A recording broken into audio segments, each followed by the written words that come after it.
Hello दोस्तों, नमस्कार। मैं ओम प्रकाश सर आपको the star global YouTube channel पर स्वागत करता हूं। पिछले क्लास में हम लोग बायोलॉजी के अध्याय चैप्टर 2 के ऑब्जेक्टिव क्वेश्चन आंसर पढ़े थे। आज हम लोग अब जो है क्लास 10th के बायोलॉजी के चैप्टर 2 के थ्योरी शुरू करते हैं, यानी उसकी नोट्स शुरू करते हैं। चलिए आप लोग ध्यान से समझिएगा अध्याय 2 को। इसका नाम है श्वसन। चलिए शुरू करते हैं, ध्यान दीजिएगा आप लोग। चलिए सबसे पहले हम लोग श्वसन की परिभाषा को जानते हैं। श्वसन आखिर कहते किसको है? श्वसन जो होता है, श्वसन वैसी वैसी क्रियाओं के सम्मिलित रूप को कहते हैं जिसमें बाहरी वातावरण से ऑक्सीजन को ग्रहण करके और शरीर की कोशिकाओं में पहुंचाया जाता है, और इसका उपयोग कोशिकीय ईंधन ग्लूकोज ऑक्सीकरण के कई चरणों में विशिष्ट एंजाइमों की उपस्थिति में करके जैव जैव ऊर्जा यानी एटीपी का उत्पादन किया जाता है, तथा इस क्रिया से जो कार्बन डाइऑक्साइड निकलता है उसको जो है कोशिकाओं से बाहर निकाला जाता है।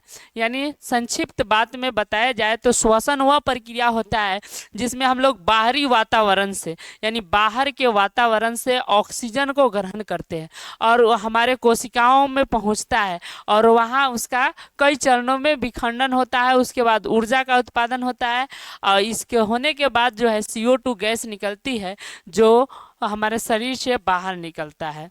इस संपूर्ण क्रिया को श्वसन के नाम से जाना जाता है। अब चलिए, श्वसन क्रिया में मुख्यतः जो होता है वो ग्लूकोज अणुओं का ऑक्सीकरण होता है, इसीलिए इसको कोशिकीय श्वसन कहते हैं। और यह जो संपूर्ण कोशिकीय श्वसन होता है यह 2 भागों में विभाग होता है, एक वायवीय और दूसरा अवायवीय भाग में विभक्त होता है। चलिए अब हम लोग जानते हैं वायवीय भाग के बारे में। चलिए आप लोग ध्यान से समझिएगा वायवीय भाग को। अब फिर दोनों में अंतर हम लोग पढ़ेंगे, वायवीय और अवायवीय श्वसन में। अवायवीय श्वसन क्या है? यह श्वसन का प्रथम चरण होता है जो ग्लूकोज होते हैं यह 6 कार्बन अणु वाले आंशिक विखंडन करके और यह ऑक्सीजन के उपस्थिति में होता है। और जो वायवीय श्वसन है यह जो है ऑक्सीजन की उपस्थिति में पाइरूवेट का पूर्ण ऑक्सीकरण होता है और कार्बन डाइऑक्साइड तथा जल का निर्माण होता है। चूंकि यह जो ऑक्सीजन की उपस्थिति में होता है इसीलिए इसे वायवीय श्वसन के नाम से जाना जाता है।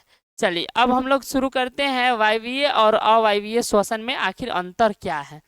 चलिए इसको हम लोग ध्यान से सुनेंगे, यह बिहार बोर्ड में काफी बार पूछा जा चुका है। श्वसन की परिभाषा और वायवीय और अवायवीय श्वसन में अंतर। चलिए समझते हैं इसकी परिभाषा अंतर को। वायवीय और अवायवीय श्वसन में निम्नलिखित अंतर है। पहला याद रखना है, वायवीय श्वसन ऑक्सीजन के उपस्थिति में होता है, जबकि अवायवीय श्वसन जो होता है वह अवायवीय जो होता है वह ऑक्सीजन के अनुपस्थिति में होगा। यानी वायवीय श्वसन जो होगा, याद रखिएगा आप लोग, ऑक्सीजन के उपस्थिति में होगा। अवायवीय श्वसन ऑक्सीजन के अनुपस्थिति में होता है। वायवीय श्वसन का प्रथम चरण कोशिका द्रव में होता है तथा द्वितीय चरण माइटोकॉन्ड्रिया में पूरा होता है, जबकि जबकि अवायवीय श्वसन की पूरी क्रियाएं जो है कोशिका द्रव में होती है। चलिए उसके बाद वायवीय श्वसन में ग्लूकोज का यानी ऑक्सीकरण विखंडन होता है, ऑक्सीजन पूर्ण विखंडन होता है, जबकि कार्बन डाइऑक्साइड और जल का निर्माण होता है। जबकि अवायवीय श्वसन में जो है ग्लूकोज का आंशिक रूप से ऑक्सीकरण होता है एवं पाइरूवेट, इथेनॉल या लैक्टिक अम्ल या एसिड का ही निर्माण होता है। वायवीय श्वसन में अवायवीय श्वसन की तुलना में कुछ ज़्यादा ऊर्जा मुक्त होती है, यानी वायवीय श्वसन में अवायवीय श्वसन की तुलना में ज़्यादा ऊर्जा मुक्त होता है, याद रखिएगा। और पाइरूवेट जो होता है वह ऑक्सीजन के उपस्थिति में एथेनॉल और कार्बन डाइऑक्साइड में परिवर्तित होता है और इस क्रिया को कहते हैं किण्वन। चलिए तो यह था वायवीय और अवायवीय श्वसन में अंतर, आप लोग समझ पाए होंगे।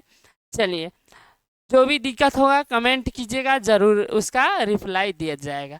चलिए, पाइरुवेट जो होता है यह ऑक्सीजन की अनुपस्थिति में एथेनॉल और कार्बन डाइऑक्साइड में परिवर्तित हो जाता है। इस क्रिया को किण्वन कहते हैं, यह ईस्ट में होता है।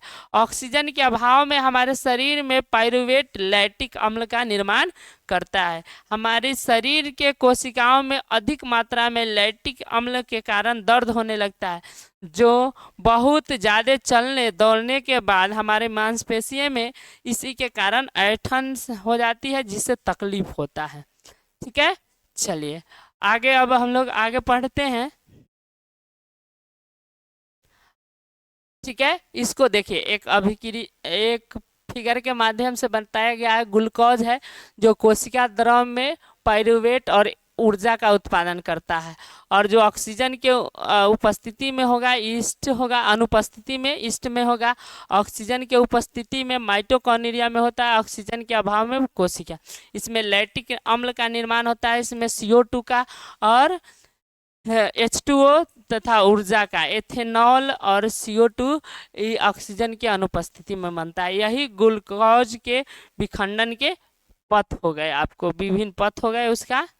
चलिए आगे, अब हम लोग को पौधे में श्वसन पढ़ना है, जो अगली कक्षा में हम लोग अगली वीडियो में पढ़ेंगे। तब तक देखते रहिए जय स्टार ग्लोबल यूट्यूब चैनल, और सभी विषय की पूर्ण तैयारी आप लोग को मिलेगी।